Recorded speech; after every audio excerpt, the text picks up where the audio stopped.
what's the virtue? Maybe they're like responsible or level-headed. Okay. They know how to prioritize their affairs. Okay.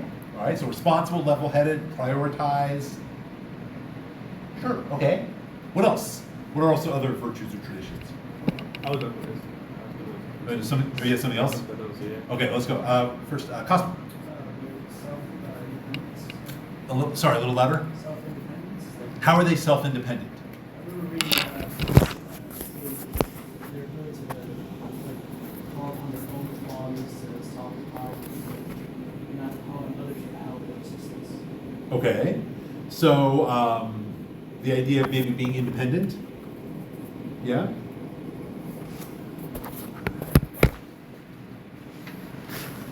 Other thoughts about kind of Athenian qualities or virtues?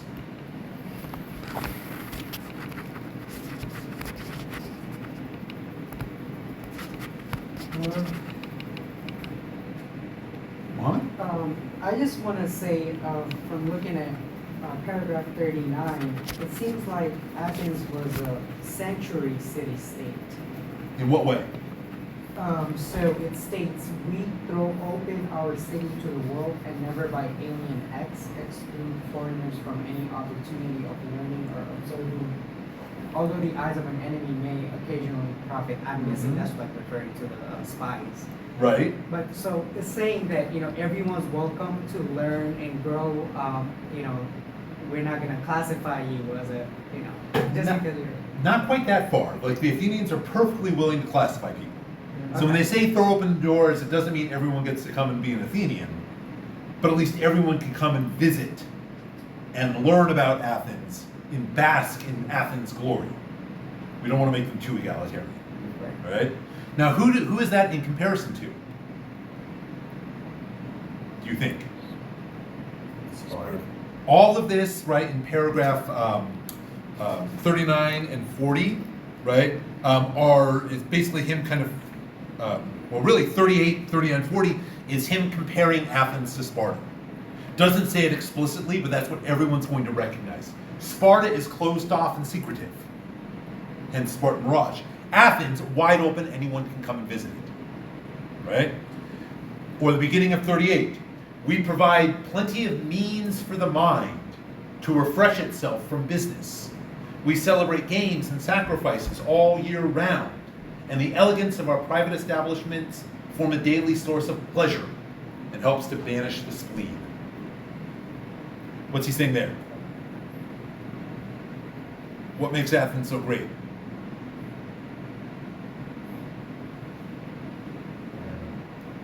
To refresh, for the mind to refresh itself from business. There's like joy and like leisure and like activity, like enjoyment to be had in the city. Athens likes to party. That's right. Who doesn't like the party? Who's all business all the time? Sparta. Sparta, right? Yeah, so I guess he's saying, there's like this work-life balance, and I also Right. want to add to that Okay. because it says that in Athens they also don't put their children in boot camps like they do in Sparta. All right. True. That is true. Right. Okay. That says that we're not blinded by the vision for war at all times, because we do want our kids to live a healthy, good life. Okay. And not Okay. Tama? You're kind of also saying, to connect that with the partying thing, that even though they have a more leisurely life compared to Sparta, Compared to Sparta. or they don't want to experience those kind of hardships that Sparta is experiencing, meaning like depriving themselves, Mhm. they have their own struggles that they're willing to encounter and dangers that they will respond to should they need to, like Sparta. So they're not going to shirk their duties, Yes, but there's still time for fun. yes. And in fact, the fun is what makes Athens so great. It makes them better than Sparta. yes. Abdul? Yeah, to add to that, they said they live as they please, but when the danger does arrive, they handle it, and they even critique Sparta, saying they need their allies to, make a move on Athens, while Athens doesn't need their allies to make a move. Mm-hmm. Right. Okay. Right. So lots of shade thrown Sparta's way. They're also selfless, willing to do its rights. Right. Okay. They're selfless. That one gets emphasized a lot. That they're willing to go and help others. Although we're going to put help in quotes because help. Oftentimes the others don't want Athenian help, but they're willing to go help others. Johan. They also have freedom. They have freedom. How do they have freedom? Not in the way that we have freedom necessarily, but what does Pericles mean by the freedom?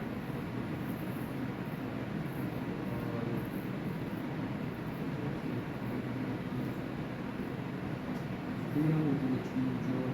So it's talking about the government and how the laws are like they obey the laws, but they Mhm. aren't like this be all end all. Like they're still like they I'd say that they what's the word You got the right idea. yeah, like they respect the laws, but the laws aren't so like absolute. Like in Sparta, for example, everyone has to be a soldier. Exactly. And Right. Athens, you have freedom To be a little different. Yeah. You got some flexibility. So it's not freedom to do whatever you want, right? But again, it's freedom to kind of do your own thing within the laws, within the traditions, right? That Sparta doesn't have. All right, we're gonna move on. What makes democracy so great as a form of government?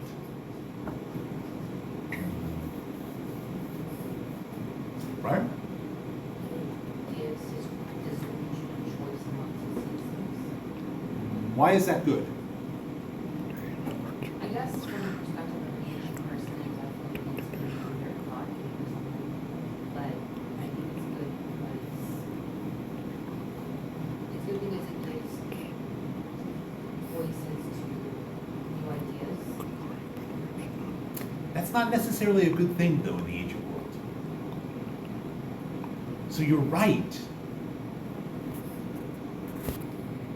But what makes democracy great? Giving the people as a whole the power. What makes it so great? Gabrielle. They're not really restricting them because it says that ordinary citizens or the public men are still their judges. The public minors only for their nations. Yeah. I don't know, like Sparta, let's say like how, I don't know, the lowest class of citizens didn't have no rights or anything like that. Mm-hmm. So why is it beneficial, according to Pericles, right, that, say, any Athenian can participate? It's not quite new ideas, as Briar was saying, because again, new ideas are not, they're a little worrisome. But what did we talk about earlier, right? What's the benefit of everyone having an opportunity? Johan? So like you can have discussions so that you can all come to like a good and wise decision with whatever it is they're discussing. So this is going to be the second point I was going to make. This one's really important, right? So Johan here is talking about paragraph 40. So we'll come back to this point about discussion too. But first off, just what's the benefit of letting everyone have an opportunity to participate? Tim. I'll read this paragraph. Although usually decision is the fruit of ignorance and the patient of reflection. Okay. So everyone gets to say what they think about a certain subject, Okay. which gives people more opportunity to make a determination on what spectrum they're sitting on Okay. the issue, And what does that lead to? to wiser action. There you go, right? It leads to, and not just kind of theoretically wiser, and this is, so I guess we're skipping into Johan's point, right? It leads to better action. It leads to better outcomes, right? Letting everyone participate, discussing it, right, is not a good in and of itself, right? It's good, Pericles says, because it produces better outcomes.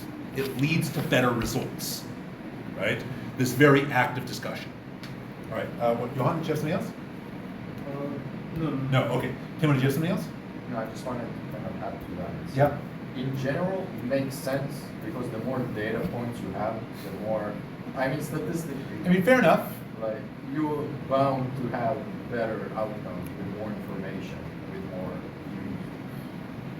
So what would be the flip side? Just even thinking today, right? Like, what's the problem with discussion if something needs to be done? How about Mohammed? Too many difference of opinions, and it would be hard to get like a general consensus. Might be hard to build consensus.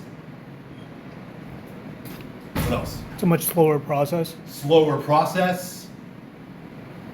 Did that lack of action? Right, lack of action that comes with it. So all of these criticisms are also, they also exist in the ancient world too, right?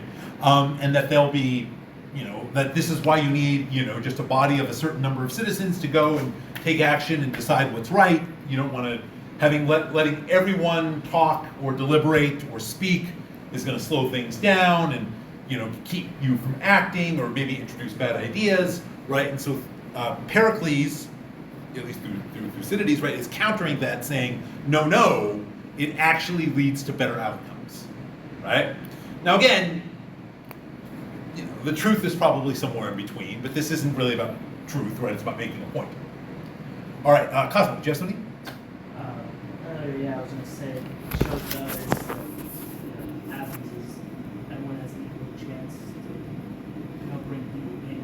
Okay, and we're back to that. And so this was the first point I was going to make about what makes democracy great. It's everyone has a chance. We won't necessarily say equal chance, but everyone has a chance.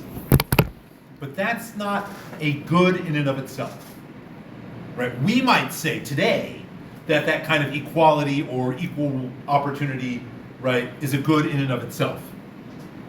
The ancient world, they're not quite there yet. So there has to be something kind of tangibly beneficial that comes out of giving everyone an opportunity. So one of the kind of tangible benefits, right, is discussion leads to better outcomes. Then there was another one that we talked about a little bit earlier. If everyone has an opportunity, if you're not restricting people from participating just based on like something like wealth, what are you allowing for?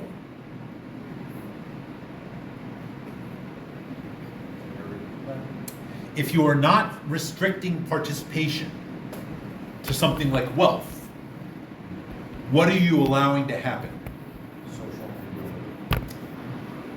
Why is social mobility a good thing? Because it introduces ideas from the lower levels of society, if they manage to come up.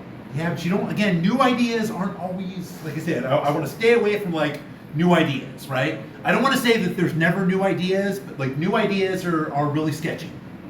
But what's the benefit of opening things up, right? Of allowing someone from the lower classes to have an opportunity? Johan.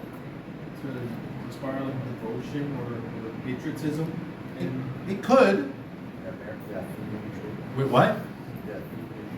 Death? Athenian. Oh, the Athenian dream? Give the lower people in society a chance. That's not what remember, this is, we're not talking about what's true necessarily, we're talking about what Pericles is saying here. If wealth isn't an obstacle, what can people rise to? Wouldn't they be able to participate in the military? As you said with the rowers? Well, yeah, but he's not talking about that here per se. If wealth isn't a requirement,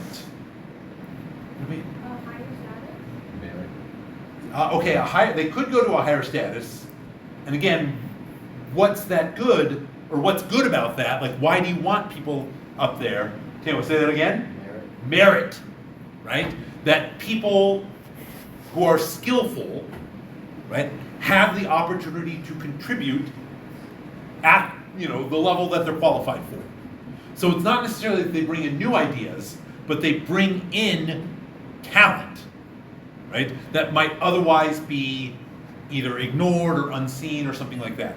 So it allows the meritus, right, those of talent, to achieve a position where they can contribute, and it allows for discussion, which produces the best outcomes, right? So the point I want to kind of take away from this is it's not about democracy, the idea, right? It's not about equality.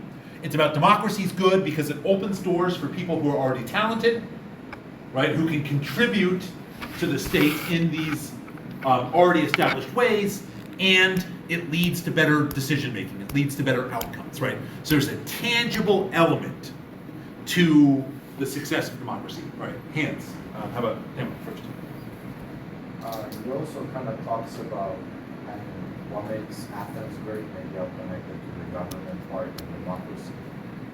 He talks about the generosity of Athens and how the way he opens the doors for everyone, which kind of shows good faith and generosity to maybe other Greeks or foreigners. As opposed to Sparta. As opposed to Sparta. And but this kind of generosity feels a little weird because it's not out of the kindness of their heart totally. So like if you need a loan, I'll give you a loan because no one else probably gives it to you. But Well, as we talked about in the last class, right, which I know not everyone was here for, what is Athens built at this time with its generosity and its giving support?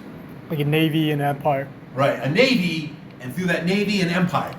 So it's like Athens comes to help whether you want it or not. And you're going to accept Athens' help and act in a way that is conducive to Athens accepting this help whether you want to or not, right? So again, there's a little bit of, or there's a lot of, I should say, Pericles is constructing a very rosy image of Athens. All right, so we got to move on here. I want to get to this last point, and we got some other things to talk about. According to the speech, what's the role of women in Athens? Chris? Women were mostly expected to they were not allowed to participate in the politics. They were not allowed to vote. They were expected to stay inside and have children, and they spent the majority of their time in their house. So true, but he doesn't quite say all of that in here, right? So true, but what's he say about women? So part of it is what he said, right? Job number one, we've had a bunch of soldiers die. So now let me speak to the women. I know you're really sad right now.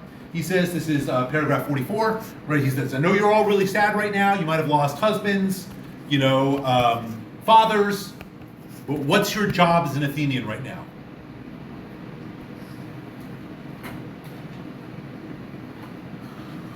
And then this is something Chris did say. What's your job as an Athenian?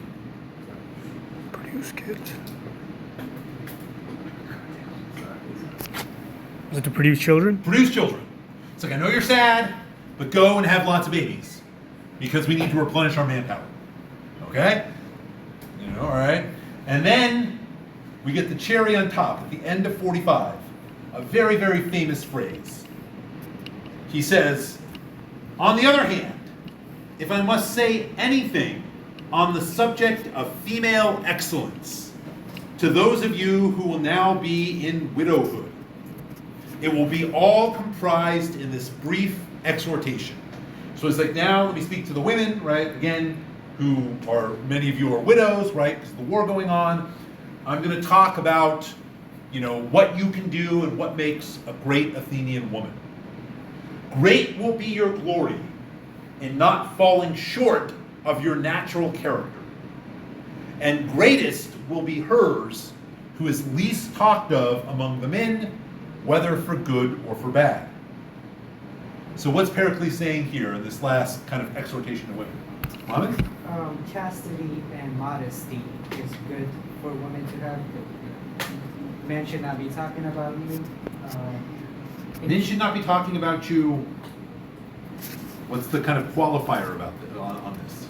Good or bad. For good or for bad, right? So the best woman is a woman who is not visible, who's not seen, right? Who does not make an impression, even a good impression, on other people, right? All right. So again, how are women supposed to contribute? They're supposed to act like females. Right. So they're supposed to have children and then basically not stand out in any way, acting according to their nature, their character. Right. I'm sorry, but is it also true, in regard to the role of women in Athens? Is for also the state in the household? Yes. As well? And so Chris was saying that earlier, right? And so we'll talk about that, assuming we get to it, in our class today, right? But this is speaking to kind of the gender norms at the time in Athens, where women were expected to focus on indoor work, again, not kind of doing things in public, whether this be big things or little things, right? So it ties in with these expectations for what men and women should be doing and how men and women were different. Tim? I want to connect this one sentence to widowhood and the state. Yeah? Their children will be brought up till manhood at the public expense. Mm-hmm. So those widows kind of get financial support from the state. Yes. And my rationale to why the city state would do that is probably to, encourage the widow and those kids to be soldiers and to contribute and to eventually fight. So, yes. So remember, every Athenian man is a soldier, right? So a soldier's not quite a career, Right. but you got to make it to adulthood. And given the gendered division of labor and now the imbalanced gender ratio, it's going to be harder for women on their own, right, to support themselves and their children, right? There's not as many opportunities. There's very few opportunities for women to do this. So in fact, the kind of government support is a way of basically saying, okay, you don't have a man, right, who's going to produce the resources or make the money to support the family, so the state's going to step in and do this. The state is your husband. In essence, right? But again, the takeaway from this is that there's a very gendered view, not just of kind of everyday life, but about what it means to be an Athenian. Okay, so we got to pick up with some other things here, talk about really fast. Okay, so we got to go back and finish up this stuff. Great. So in our last class, right, we ended up talking about the kind of growing tension between Athens and Sparta, right? And it's going to lead to the downfall, this kind of event that happens that we don't really know what happens, right? It's going to lead to the downfall of both the most powerful Athenian at the time and the most powerful pro-Sparta Athenian at the time, Cimon. Right, so Cimon, the son of Miltiades, right, leading Athenian figure, convinces Athens to help Sparta. Something happens, they get turned away, he gets basically really embarrassed and ostracized. This is a transformative moment. Right?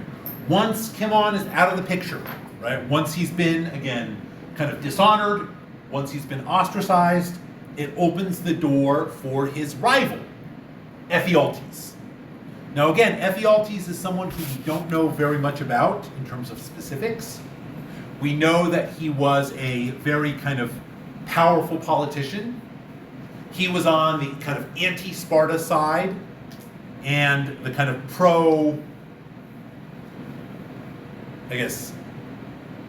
democracy side, right? In the sense of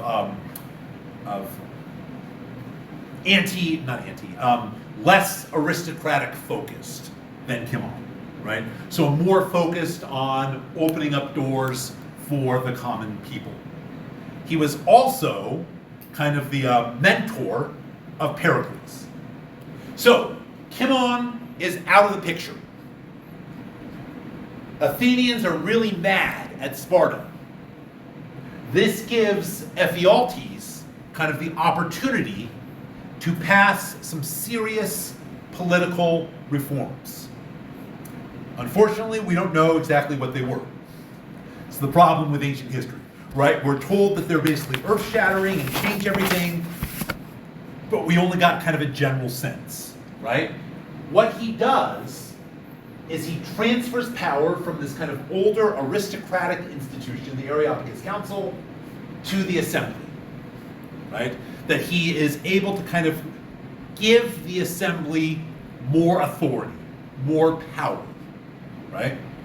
And this is what pushes Athens into a new stage of democracy, which modern historians call the radical democracy. And modern historians use the term radical because they want to differentiate it from the image of democracy that kind of pops into your and my minds when we think about democracy today. Okay. Now, Ephialtes, like I said, he gets this opportunity, he institutes these kind of transformative measures, and then he's promptly going to be assassinated by his opponents. All right? So again, seen as a threat. Once he's assassinated, his protege Pericles is going to step into the limelight. Okay, so some of the things that come out of Ephialtes' reforms, right? So again, it's not what he did, but he kind of set the situation for these to happen. The big one is that Athens starts to pay citizens for political participation. It starts first in the law courts, paying Athenians to serve on juries, then later paying them to serve on the boule, right, the kind of governing council for the assembly, and eventually paying them to show up and participate in the assembly. This effectively increases participation in all of these elements of government. How does it increase participation, do you think? You get paid, so you have an incentive. Okay. So you have an incentive if you want to do it for money. Pericles would say Athenians need no incentive. Maybe he's wrong there, okay? But not just an incentive. What else does it? You get to express your opinion. Well, you could do it, technically you could do that already, right? You could do it before you got paid.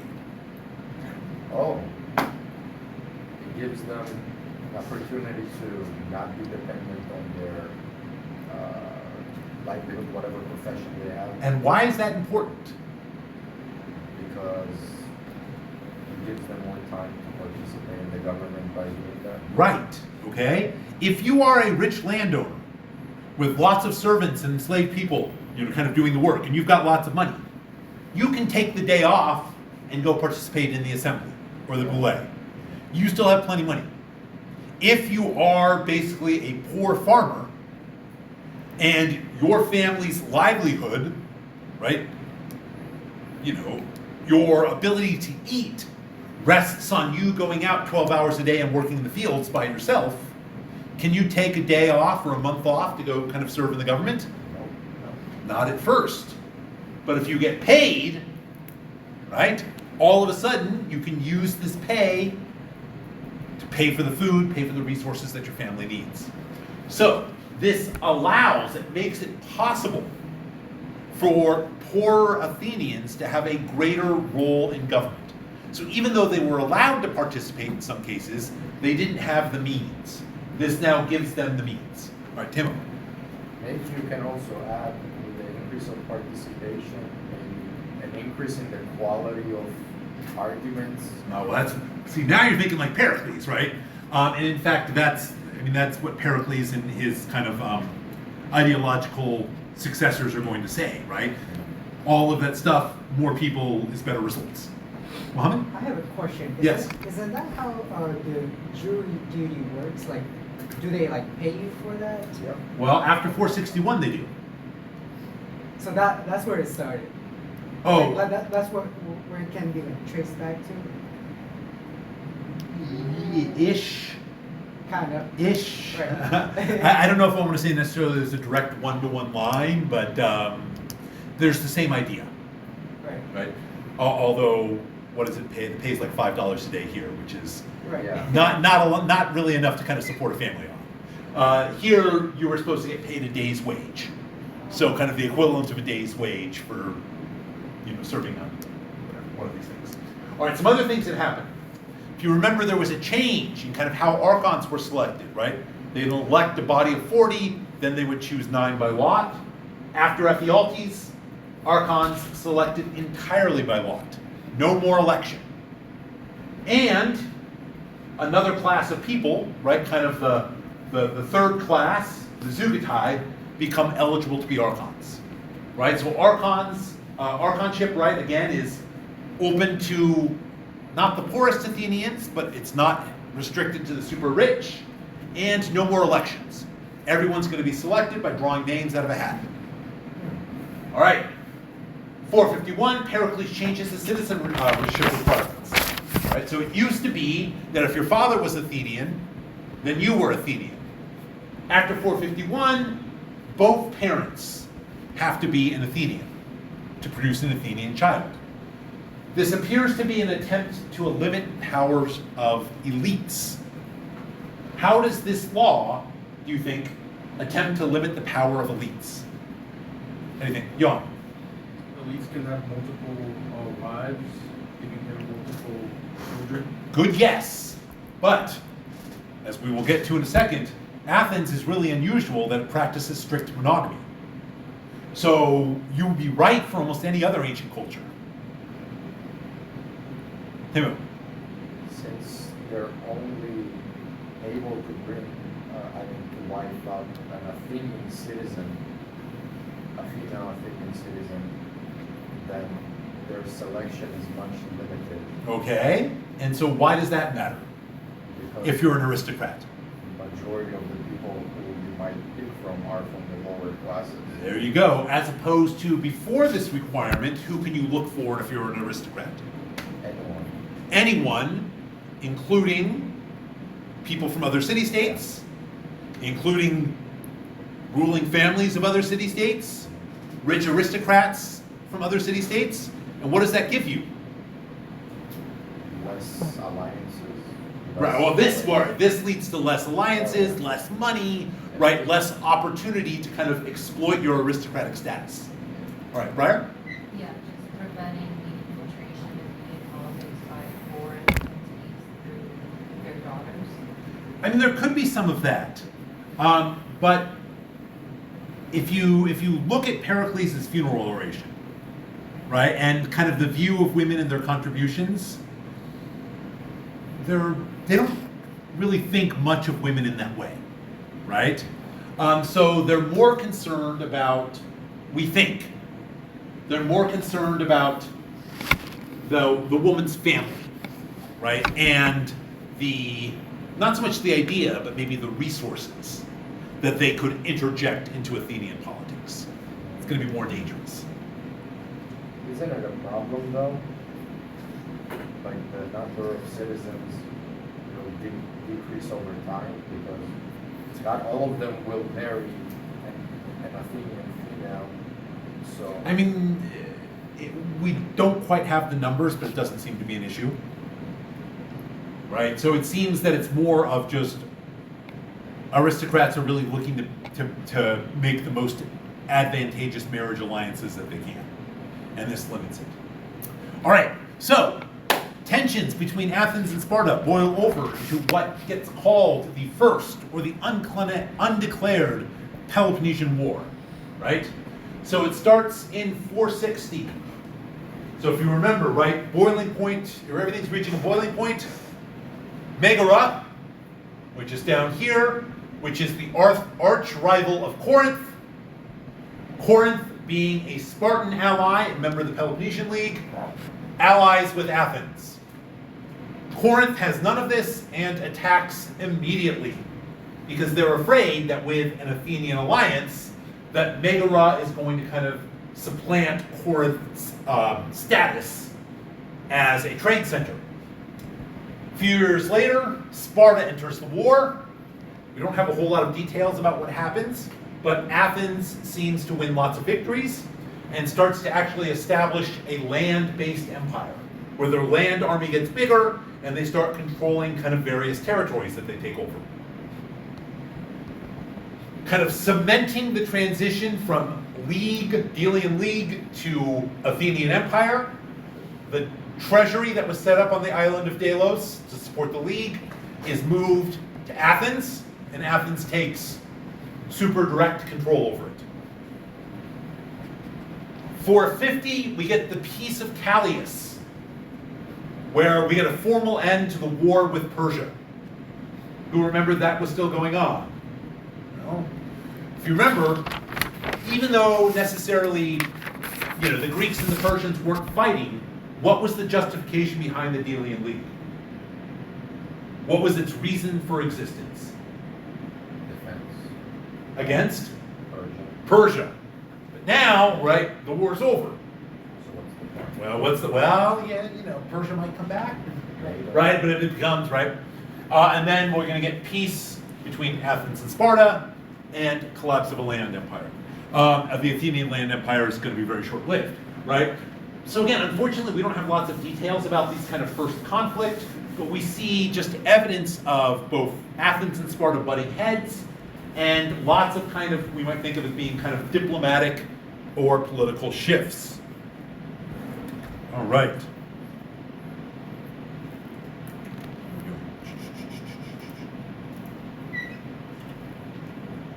Okay, so a little bit more about Athenian citizenship. Right? We talked about the first point up there, right? So after 451, the primary way to become an Athenian citizen is to be born from citizen parents. Mother, father, both have to be Athenians, right? Child will be an Athenian. It is possible to become a citizen through naturalization, meaning not being born from Athenian parents, but having citizenship granted to you, right? The way that this was done is that the assembly would vote on it and decide if it voted you to become an Athenian citizen. This was something that was extremely, extremely rare. So it was uncommon for someone to be naturalized. We have evidence of 134 cases of this happening over a 100+ year time period, right? So not that often. We estimate, and these are big guesses, about 30,000 to 50,000 citizens in classical Athens. And what we mean by a citizen, right, is a freeborn adult male. Total population of Athens, probably about 200,000 to 300,000. So total number of people, adult male Athenian citizens, probably 30,000 to 50,000. Athenian citizens had some obligations. So all Athenian citizens were obliged to provide military service, whether this was hoplite, kind of auxiliary support, or the increasingly important rower. They also had certain financial duties based on how much money you had. So if you had lots of money, you had to basically do things for the state, right? These were called liturgies. So just some examples of things, right? If you had lots of money, you might be tasked with funding a festival, equipping a trireme boat, or something like that. All right, so obligations of citizens. What about non-citizens? Well, we have women, all right? So women weren't technically considered citizens, right? Because again, these gendered views of political participation. However, they weren't entirely non-citizens. The reason for that, after 451, right, is that you needed an Athenian woman to produce a newborn, right, Athenian citizen. So there had to be some way of kind of marking Athenian women as being different from other Greek women. So again, this is why kind of Athenian women kind of had this kind of semi-citizen. But they had very little kind of legal agency themselves. So an Athenian woman was under lifelong guardianship under a male relative. So that would be someone who would basically be responsible for all of her, or any kind of legal action or legal process, financial or anything like that. So women had, theoretically, right, limited kind of direct opportunities to participate in Athenian politics or Athenian law. Okay, questions here? Question? No? Question? Yeah, going back to your last PowerPoint, can you also gain citizenship through military? No. I mean, yes, the special naturalization. So it's not common, it's not regular, but there'll be a case where it's like Athens gets really desperate and they'll say, okay, you know, any person who's enslaved, if you fight for Athens and we win, we'll free you and we'll make you a citizen. But again, it's not common, it's not regular, right? So 134 cases. All right, then we have medics. Medics were non-citizen residents. And again, this was an official status in Athens, right? So it wasn't just like you could move to Athens and become a medic, right? It was, again, something that was legally defined, right? So this was someone who lived in Athens, had this medic status, but was not an Athenian citizen, right? So again, it could be someone who was born from an Athenian father and a non-Athenian mother. It could be someone who was born to parents from another city-state. It could be someone who was born in the city of Athens, yet his parents didn't have citizenship, right? Medics had their own obligations, so they had to pay a special tax themselves. They also had to perform liturgies based on wealth and military service like Athenian citizens did. If you're like manumitted, can you be a medic? Or are you classified as a Yes. medic? So if you are an enslaved individual, and we estimate, again, a large number of enslaved individuals in Athens, 40 to 100,000 people, or about, again, a quarter to a third of the population. They held a range of occupations, anything that you can kind of imagine, right? And if they were set free and manumitted, they would become a medic. All right, so I'm out of time here, 5:45.